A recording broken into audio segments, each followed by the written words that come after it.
Hello friends, welcome to SSC coaching centre. अभी मैं जो क्वेश्चन लेकर के आया हूं ये आपके नंबर सिस्टम से हैं और ये क्वेश्चन सिंपलीफिकेशन में भी पूछे जाते हैं। ठीक है, सभी प्रश्न एग्जाम में पूछे हुए हैं और आपको ऐसी ट्रिक बताने वाला हूं कि आपको पेन की भी जरूरत नहीं पड़ेगी, आप बस माइंड में ही सॉल्व करके आंसर बता देंगे। चलिए, क्या तरीका है सीख लीजिए।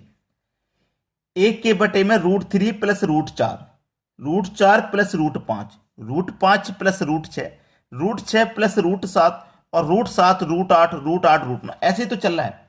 आपको करना क्या होता है कि पहले एक के बटे में इनका अंतर रखो। 3 और 4 का अंतर 1, 4 और 5 का अंतर 1, 5 और 6 का अंतर 1, 6 और 7 का अंतर 1, 7 और 8 का अंतर 1, 8 और 9 का अंतर अंतर 1 चल रहा है ना।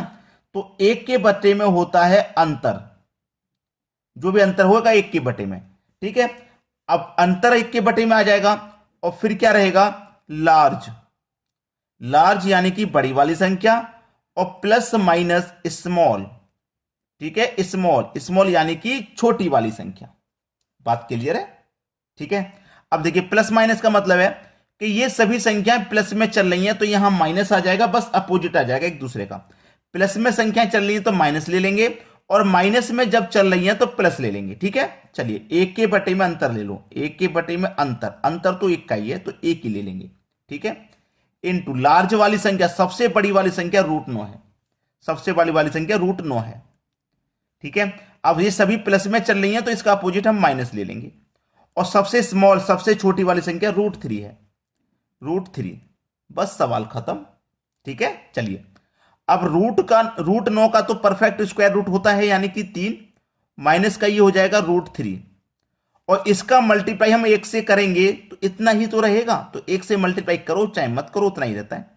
तो 3 माइनस √3, ये आपका आंसर आ गया। 3 माइनस √3, 3 माइनस √3 यानी कि सी ऑप्शन बिल्कुल सही जवाब है आपका। अब देखेंगे अगला सवाल। अगला प्रश्न है एक के बटे में √1 प्लस √2। √1 को रूट में लिखिए चाहे मत लिखिए। ठीक है, एक के बटे में 2 प्लस 3, आप इनका अंतर कर लो। अंतर 1 का है, यहां पे भी अंतर 1 का, यहां पे भी अंतर 1 का, यानी कि सभी में अंतर 1 का ही है। तो 1 के बटे में आप अंतर लेंगे यानी कि 1 के बटे में 1 ही आएगा, तो आप उसे लिखने की जरूरत नहीं है। फिर क्या करना है, लार्ज यानी कि बड़ी वाली संख्या, जो मैंने पहले क्वेश्चन बताया था, सबसे पहले लार्ज यानी कि बड़ी वाली संख्या। बड़ी वाली संख्या है √9, प्लस में चल रहा है तो माइनस ले लेंगे। छोटी संख्या 1 है, 1। ठीक है, अब देखिए √9 का स्क्वायर रूट पूरा पूरा सीधा सीधा 3 होता है, उसमें से -1 हो जाएगा। अब 3 में से 1 हो जाएगा तो बचेगा कि आपके पास 2, यानी कि 2 ही है सही जवाब। सही जवाब कितना है, 2। पहला ऑप्शन सही, यानी कि एसएससी 2014 में पूछा हुआ सवाल आपका सही हो गया। और आपको वीडियो स्टार्ट हुआ है, वीडियो स्टार्ट अभी हुआ है तो शेयर कर दो सभी बच्चों तक अगर वीडियो पसंद आ रहा है तो। ठीक है, चलिए अब देखते हैं अगला सवाल। अगला सवाल है एक के बटे में √100 √99, दोनों का अंतर करेंगे 1, दोनों का अंतर करेंगे 1। 98 97 का अंतर 1, 97 96 का अंतर 1, यहां भी अंतर 1।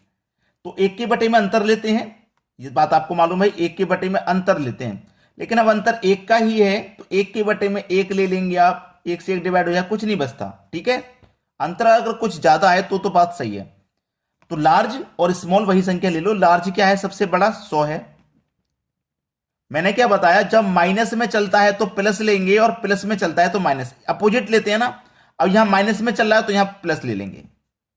अब सबसे स्मॉल स्मॉल संख्या आपके पास 1 है, एक ही तो है, स्मॉल संख्या 1 है। हमने क्या ले लिया, 100 ले लिया। भाई रूट में है ना 100, तो सबसे बड़ी संख्या 100 और 1। अब 100 का स्क्वायर रूट यानी कि 10 हो जाएगा और 10 में जोड़ देंगे 1 तो आपका आंसर हो जाएगा 11। यह सवाल का सही जवाब है 11, डी ऑप्शन बिल्कुल सही। चलिए अब देखते हैं अगला प्रश्न। अगला सवाल 2016 में आया हुआ, अंतर करो 1 का, 1 का अंतर 1 का है तो क्या करेंगे, सबसे बड़ी संख्या ले लो जो कि √9 है। मैंने सबसे बड़ी संख्या √9 ले ली। अब यहां पे देखिए माइनस है, प्लस है, माइनस है, प्लस है, कभी माइनस फिर प्लस, प्लस माइनस, इस तरीके से चल रहा है। लेकिन यहां देखिए minus minus minus minus minus में चल रहा है तो प्लस लेंगे आप। और सबसे छोटी संख्या √4 है तो √4 ले लो। अब देखिए इसका परफेक्ट स्क्वायर रूट होता है 3, इसका भी परफेक्ट स्क्वायर रूट होता है 2, 3 और 2 मिलकर के कितना होता है 5। आ गया आपका सही आंसर 5, यानी कि बी ऑप्शन। ठीक है, चलिए अब देखते हैं अगला सवाल। अगला सवाल है बहुत अच्छा सवाल। 1 के बटे में 3.25, 2.25, दोनों का अंतर आप देखेंगे 1 है। ये 3.25, ये 2.25, अंतर 1। ये 4.25, ये 3.25, अंतर 1। ये 6.25, ये 5.25, अंतर 1। अंतर 1 का ये ना, तो सबसे पहले लार्ज वाली संख्या ले लो, बड़ी वाली संख्या कौन सी है 6.25, यानी कि स्क्वायर रूट में 6.25, यही तो है। और ये प्लस प्लस में चल रहा है तो क्या करेंगे माइनस ले लेंगे। छोटी संख्या है 2.25, 2.25, यही तो है। अब करेंगे क्या, ये 6.25 है, ये 2.25 है। ठीक है, अब ये 625 है और 625 का अगर स्क्वायर रूट में निकालूंगा तो 25 आ जाएगा, यानी कि 2.5 माइनस ये 225 है और 225 का स्क्वायर रूट में निकालूंगा तो 15, यानी कि 1.5। ठीक है, अब 2.5 में से 1.5 घट जाएगा तो 1 ही तो बचेगा। 2.5 में से 1.5 घटा देंगे, 1 ही तो बचेगा। तो आपका आंसर कितना आ गया 1, जो कि पहले ही ऑप्शन में मिल जाएगा। ठीक है, चलिए अब देखते हैं अगला सवाल।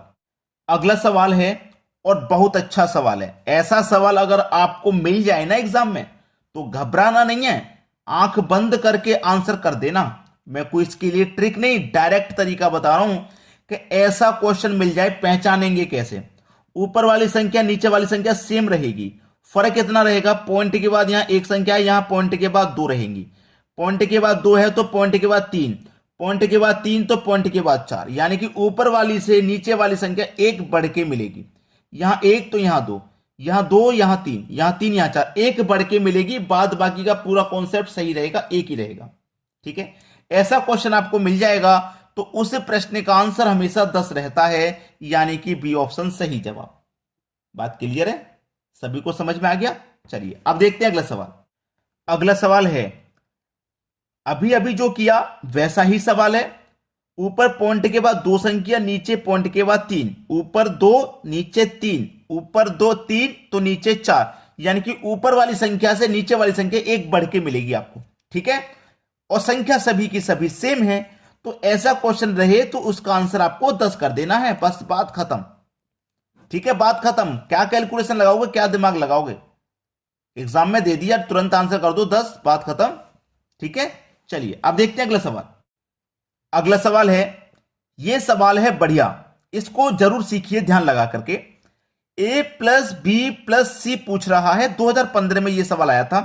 1 के बटे में a प्लस 1 के बटे में b प्लस 1 के बटे में c, यानी कि a b c का मान पूछ रहा है और a b c का मान निकाल के हम उनको जोड़ देंगे। तो हमारे पास ये जो संख्या है 9 के बटे में 26, तो हमें करना क्या है, इसी से आंसर निकलता है, यानी कि 9 से 26 में डिवाइड करो, 9 से डिवाइड करो 26 में। ठीक है, अब देखना डिवाइड कैसे होता है। 9 दुने का 18, 18 शेष कितना बचा, 26 में से 18 घटाएंगे 8 बचा, 8 बचा ना। अभी इस 8 से डिवाइड देना है, इस 8 से इस वाली संख्या में, यानी कि 9 में। ये हो गया आपका a का मान। ठीक है, जो शेष बचता है ना वो उसमें हम पहले वाली डिवाइड वाली संख्या से डिवाइड। ठीक है भाई, 26 में से 18 के 8 बचा, अब इस 8 से डिवाइड देंगे इस 9 में, तो 8 एकम 8 आ जाएगा, 8 एकम 8 आ गया, तो 9 में से 8 गया, 1 बचेगा, 1 बचा ना। अब इस 1 से डिवाइड दो इस 8 में, तो 1 से 8 में डिवाइड 8 बार में चला जाएगा, कुछ भी अब यहां पे शेष नहीं बचा। तो ये a का मान हो गया, ये b का मान हो गया और ये c का मान हो गया। इस तरीके से निकलता है। अब a का मान 2 है भाई, प्लस करेंगे, b का मान 1 है, प्लस करेंगे, c का मान कितना है 8, जोड़ लो, 8 और 1 9, 9 और 2 11, आंसर आ गया 11, पहला ऑप्शन सही। इस कॉन्सेप्ट को समझ लिया तो सब कुछ समझ लिया। इस तरीके के सभी प्रश्नों को बना देंगे आप। इसी तरीके का मैंने एक और सवाल रखा है जिससे कि आपकी समझ में बहुत अच्छे से आ जाए। चलिए अब देखते हैं अगला सवाल। अगला सवाल है, सवाल बिल्कुल वैसा ही है जो मैंने अभी अभी किया। इसमें भी a b c और d का मान निकालेंगे और a b c d का इस बार मल्टीप्लाई करवा रहा। पहले क्वेश्चन में गुना प्लस करवाया था, यहां गुना। तो करो भाई, 17 से डिवाइड देंगे 60 में, 17 से डिवाइड देना है 60 में, ठीक है। तो 17 त्रिका 51 कट जाएगा, शेष कितना बचा? 9। अब 9 शेष बचा है ना, तो 9 से डिवाइड करो इस 17 में, ठीक है। 9 एकम 9, ठीक है। कितना बचेगा भाई? 9 एकम 9, 17 में से 9 गया, 8 बचेगा। तो इस 8 से डिवाइड देना है इस 9 में। 8 एकम 8, ठीक है। 9 में से 8 गया, 1 बचेगा, यानी कि इस 1 से डिवाइड देना है इस 8 में। पहले डिवाइड वाली, जिससे हम पहले डिवाइड देते हैं उसी संख्या में डिवाइड देते हैं। तो 1 से 8 बार कट जाएगा 8, अब कुछ भी शेष नहीं बचा, ठीक है। तो ये हो गया आपका ए का मान, ये हो गया बी का, ये सी का और ये डी का।